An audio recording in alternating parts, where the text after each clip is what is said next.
All right, joining us now is terrorism expert and author Jeffrey Simon. Thanks so much for being with us this morning. I want to start with the ISIS flag. Investigators say the attacker had an ISIS flag. Are we seeing a resurgence of ISIS given what's happening now in Syria and in the broader Middle East?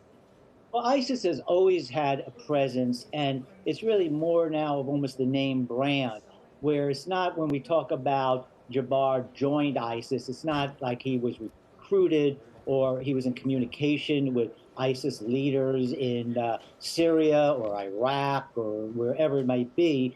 It simply means that we have almost the classic type of a lone wolf. I know there have been reports there are others involved. We don't know yet what that involvement is. But Jabbar had personal problems, and a lot of lone wolves have these personal grievances, and then they latch onto an ideology or a cause to justify their violent behavior. And Jabbar apparently made a series of recordings as he was driving from Texas to New Orleans, where he's complaining about his personal life, divorce. He planned to kill his family, but instead had dreams about ISIS and then decided then to pledge his allegiance to ISIS. So ISIS, although not as strong as it was back 10, 15 years ago when it had all that territory and land in Iraq and Syria, is still a threat, but more in terms of their online presence around the world.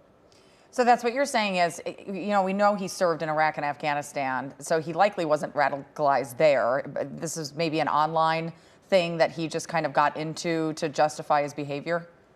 Yeah, I think probably there was online where he was following perhaps maybe postings by ISIS or social media. Obviously, he was aware of ISIS, and then it combined with the personal problems. And this is just really something that is really going to be looked at in terms of the investigation. When exactly did he become radicalized? Again, whatever radicalization means. Does it mean that he then decided he's going to, commit to this violent group? But when did he become radicalized, and when did he decide to actually commit a violent attack and not just post things on social media? You study terrorism, you watch these things closely. Are you concerned about domestic terrorism in the United States? Do you think it's on the rise here? And how do you think the incoming administration might handle that type of terror attack? Well, the thing about domestic terrorism, it cuts across the political and religious spectrum.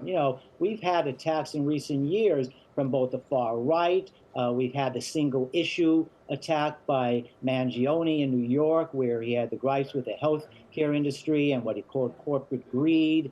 And there really is not any kind of left, right, or center that has the monopoly on the domestic terrorism. And we both have just lone wolves and the organized group. So it is on the rise, and it's going to be a very difficult threat to deal with because terrorists, whether they be lone wolves or organized groups, can strike basically anywhere at any time, and it's really impossible to have security everywhere all the time unless you're going to create a Fortress America, which nobody wants.